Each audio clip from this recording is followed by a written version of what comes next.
Les sages de la Grèce antique disaient « Connais-toi toi-même ».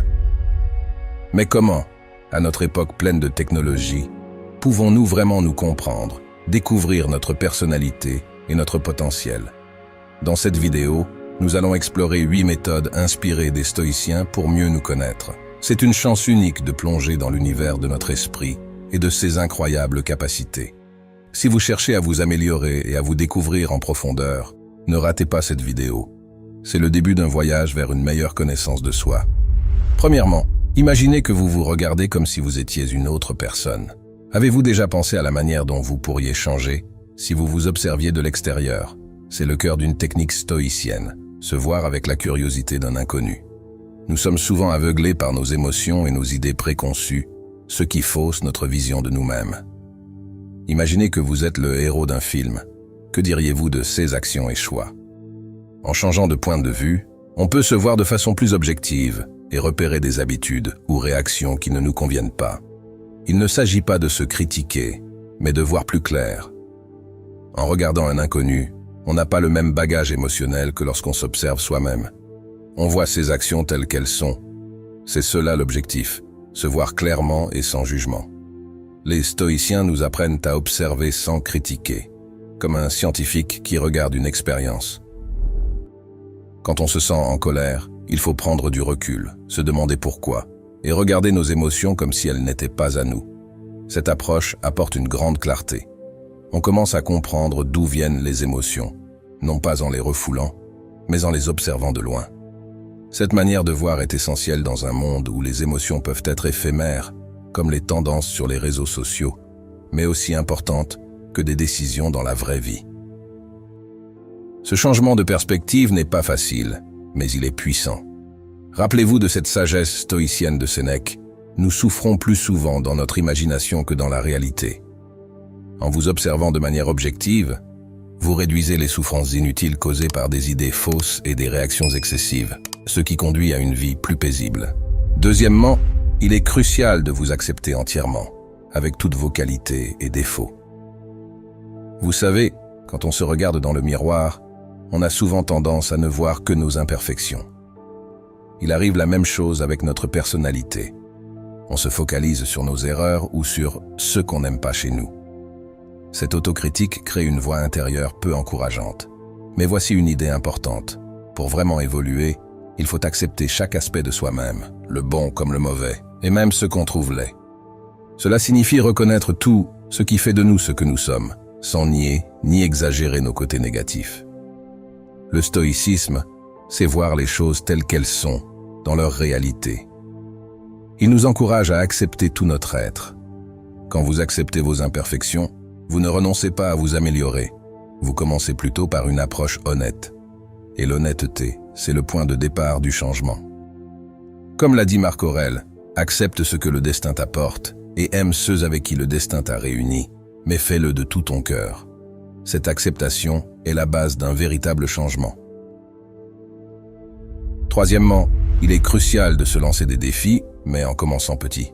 Comme nous l'avons dit, s'accepter est essentiel, mais c'est en sortant de notre zone de confort qu'on grandit vraiment.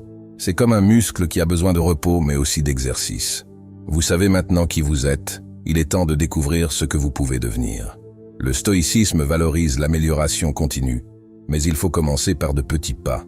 Essayer de faire de grands changements d'un coup peut être écrasant. Essayez ceci. Écrivez vos qualités et vos défauts. Ne fuyez pas les vérités inconfortables. Considérez cette liste non pas comme un jugement, mais comme une carte de votre personnalité. Vos qualités sont vos atouts, vos défauts sont des opportunités pour s'améliorer. Au lieu de vous reprocher vos côtés laids, demandez-vous « Comment puis-je m'améliorer ici ?» S'accepter soi-même ne signifie pas rester sur place, mais se donner la possibilité de progresser avec compréhension et compassion. Rappelez-vous que chaque partie de vous joue un rôle dans votre vie. En acceptant chaque aspect de vous-même, vous posez les bases d'une amélioration continue. Il ne s'agit pas de devenir quelqu'un d'autre, mais d'être la meilleure version de vous-même. Prenez l'exemple de la patience. Si vous voulez devenir plus patient, commencez par essayer de ne pas répondre trop vite lors de votre prochaine discussion. Si vous voulez être en meilleure forme, commencez par de courtes promenades et non un marathon. Vous pouvez commencer dès aujourd'hui. Choisissez une petite chose à améliorer. Faites un plan simple pour y faire face. Si vous voulez lire plus, essayez une page par nuit. Si vous voulez parler avec plus d'assurance, pratiquez avec un ami ou devant un miroir. Célébrez ces petites réussites. Elles semblent mineures, mais elles sont les premiers pas vers de grandes réalisations. Votre potentiel est comme une graine qui attend juste un peu d'eau et de persévérance pour grandir. Rappelez-vous, chaque grand voyage commence par un petit pas. En relevant des petits défis, vous développez vos compétences et votre confiance en vous. Quatrièmement, il est important de se comparer à soi-même d'hier, et non pas aux autres d'aujourd'hui. Avez-vous déjà ressenti un peu de tristesse en voyant les réseaux sociaux, où tout le monde semble réussir mieux que vous? C'est facile de se comparer aux autres, mais la vérité, c'est que la seule comparaison juste est celle avec vous-même, avec la personne que vous étiez hier. Il ne s'agit pas seulement de se sentir mieux, mais de reconnaître et valoriser votre propre progression. Prenons un exemple. Au lieu de regarder les autres et de se sentir en retard, concentrez-vous sur vos propres changements. Demandez-vous comment vous avez évolué depuis hier. Peut-être êtes-vous un peu plus patient, plus instruit, ou simplement plus résistant. Marc Aurèle, un grand penseur stoïcien, disait « Tu as le pouvoir sur ton esprit, pas sur les événements extérieurs. Comprends cela et tu trouveras la force. » Utilisez ce principe pour vous concentrer sur vos progrès personnels, pas sur ceux des autres. Maintenant, je vous propose une pratique simple. Chaque soir, prenez quelques minutes pour réfléchir à votre journée. Qu'avez-vous amélioré aujourd'hui par rapport à hier? Cela peut être n'importe quoi, comme avoir été plus attentif dans une conversation ou avoir choisi un repas plus sain. Ce sont des preuves de votre évolution. Notez-les, peut-être dans un journal ou sur votre téléphone. Avec le temps, ces notes deviendront un puissant rappel de vos progrès, étape par étape. En se concentrant sur sa propre croissance plutôt que sur la comparaison avec les autres, on se libère de normes irréalistes et inutiles.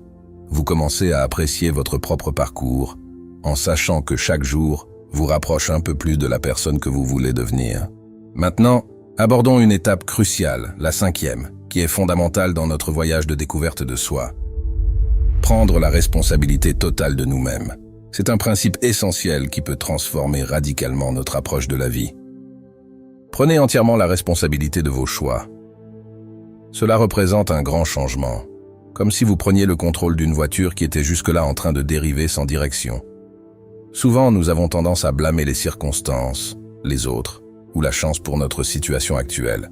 Pourtant, en réalité, plus nous prenons en main nos réactions et nos décisions, plus nous dirigeons notre vie vers la direction que nous voulons.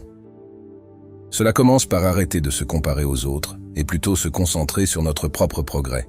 C'est comme dire « c'est ma vie et c'est à moi de la diriger ». Épictète disait qu'on ne peut pas choisir nos circonstances extérieures, mais on peut toujours choisir comment on réagit face à elles. Quand on comprend ça, on se donne le pouvoir de répondre aux défis de la vie avec maturité et sagesse. Commencez par regarder où, dans votre vie, vous avez laissé la responsabilité à d'autres, que ce soit dans vos relations ou vos objectifs personnels. Ensuite, demandez-vous comment vous pouvez prendre davantage de responsabilité dans ces domaines. Il ne s'agit pas de se juger sévèrement, mais de reconnaître votre capacité à changer les choses. Par exemple, si un projet au travail ne va pas bien, au lieu de blâmer l'équipe, réfléchissez à ce que vous pouvez faire pour améliorer la situation. Cette démarche ne favorise pas seulement votre développement personnel, mais elle augmente aussi le respect et la confiance que les autres ont en vous. Le sentiment de contrôle et de valorisation personnelle que vous obtenez en prenant la responsabilité de votre vie est profond et transformateur. Vous commencez à voir les difficultés comme des chances d'apprendre et de progresser. La prochaine technique, que nous aborderons plus tard, s'appuie sur cette idée et vous guide encore plus loin dans l'apprentissage de la vie stoïque et la découverte de soi. Pour la 6e étape, il est essentiel de choisir avec soin ceux qui nous influencent. Chaque jour, sans que nous en soyons toujours conscients, les personnes, les médias et notre environnement ont un impact sur nous. Ces influences peuvent ressembler à l'air que nous respirons, parfois purifiant, parfois pollué. Elles façonnent nos pensées, nos actions et en fin de compte, nos vies. Le problème, c'est quand des influences négatives ou toxiques nous éloignent de notre vraie nature ou de nos objectifs. Il est donc crucial de reconnaître ces influences et de les choisir avec sagesse pour notre développement et notre bien-être. Comme nous avons parlé de prendre en main notre vie, une partie de cette responsabilité inclut de décider qui est quoi nous laisse nous influencer. Sénèque conseillait de s'entourer de personnes qui nous améliorent. Être entouré de personnes positives, bienveillantes et inspirantes peut nous pousser vers l'avant. De la même manière, choisir des médias qui enrichissent et éduquent plutôt que ceux qui dégradent et distraient est important pour s'améliorer. Commencez par examiner les personnes et les médias dans votre vie. Y a-t-il des gens qui vous drainent ou diminuent vos aspirations? Peut-être est-il temps de reconsidérer ces relations. Regardez aussi les médias que vous consommez. Nourrissent-ils votre esprit ou le submergent? Recherchez activement des personnes et des ressources qui correspondent à vos valeurs et objectifs, comme des livres, podcasts ou discussions enrichissantes. Assurez-vous qu'ils contribuent positivement à votre croissance. Rappelez-vous, il ne s'agit pas de couper les ponts avec les gens, mais plutôt de créer un environnement qui soutient votre parcours de vie. La 7e étape consiste à dire oui uniquement à ce qui est important. Notre temps, notre énergie et notre attention sont précieux. Mais combien de fois nous retrouvons-nous à dire oui à des choses qui ne comptent pas vraiment, à nous surcharger de responsabilités inutiles ou à nous préoccuper de trivialités? Cela nous éloigne souvent de nos véritables buts et passions. Apprendre à dire oui seulement à ceux qui correspondent à nos valeurs et aspirations est une compétence essentielle. Cela rejoint l'idée de choisir soigneusement nos influences. Nos actions doivent être en accord avec nos valeurs. Comme le disait Marc Aurèle, nous ne devrions pas craindre la mort, mais plutôt craindre de ne jamais réellement commencer à vivre. Vivre pleinement, c'est faire des choix qui sont en harmonie avec nos vrais désirs et objectifs, plutôt que de remplir notre vie d'activités sans valeur. Pour commencer, réfléchissez à la façon dont vous utilisez votre temps. Examinez vos activités quotidiennes. Apportent-elles de la valeur à votre vie? Sont-elles alignées sur vos objectifs? Si la réponse est non, il pourrait être temps de reconsidérer ces engagements. Cela ne veut pas dire qu'il ne faut jamais aider les autres ou se détendre, mais il faut trouver un équilibre. Par exemple, avant d'accepter un nouveau projet ou d'aller à un événement, pensez à son importance par rapport à vos objectifs personnels et professionnels. Cela vous aidera-t-il à atteindre vos buts? Sinon, il est peut-être mieux de refuser poliment et de se concentrer sur ce qui est vraiment important. Dire oui uniquement aux choses essentielles vous permet de vivre une vie plus concentrée et épanouissante. Il s'agit de privilégier la qualité plutôt que la quantité dans tous les aspects de la vie. Dans la prochaine étape, nous explorerons une autre méthode stoïcienne pour maintenir cette focalisation et vivre en accord avec votre véritable moi. Restez avec nous. Si vous êtes toujours là, c'est que vous faites partie des 5% qui aspirent réellement au changement. Pour montrer notre union dans cette démarche, tapez « Ensemble » dans les commentaires. C'est formidable de voir combien nous ne sommes pas seuls dans ce voyage. Chaque « ensemble » est un rappel gratifiant de notre communauté soudée, avançant vers l'amélioration personnelle. 8e, il est important de contribuer à l'amélioration des autres. Améliorer la vie des personnes autour de nous est une des choses les plus gratifiantes. Souvent, on se concentre tellement sur notre propre développement qu'on oublie l'effet profond que l'on peut avoir sur les autres. Notre véritable progression se mesure non seulement par notre amélioration personnelle, mais aussi par la façon dont nous aidons les autres à grandir. C'est créer un effet positif qui va au-delà de notre propre vie. En choisissant ce qui compte, comme les relations et l'impact que nous avons sur les autres, nous pouvons vraiment faire une différence. Sénèque disait « Partout où il y a un humain, il y a une opportunité pour la gentillesse ». Cela signifie utiliser notre sagesse et notre force pour aider les autres.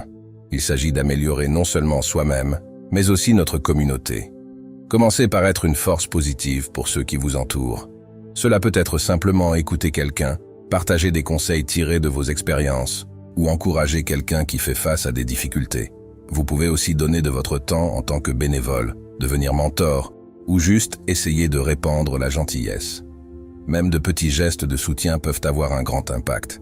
En aidant les autres, on enrichit leur vie et la nôtre, et on trouve un sens plus profond dans notre parcours de découverte de soi et dans la pratique du stoïcisme. Rappelez-vous, votre progression peut illuminer le chemin pour les autres. Voici un conseil bonus pour ceux qui nous ont suivis jusqu'ici. Commencez à tenir un journal quotidien. Marc Aurèle écrivait ses pensées dans ce qui est maintenant connu sous le nom de méditation. Ce n'était pas un livre destiné à être publié, mais plutôt ses notes personnelles et sa façon de pratiquer le stoïcisme au quotidien. Cela montre l'importance de la journalisation pour la découverte de soi et le développement personnel. Toutes les étapes que nous avons abordées peuvent être enrichies par l'écriture dans un journal. C'est un endroit où vous pouvez réfléchir à vos expériences et pensées. Pas besoin de choses compliquées. Écrivez simplement vos idées et sentiments sincères.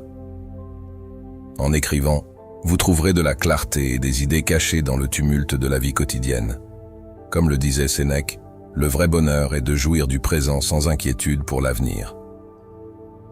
La journalisation vous aide à rester dans le moment présent, à apprécier votre parcours et à planifier votre futur de manière intentionnelle.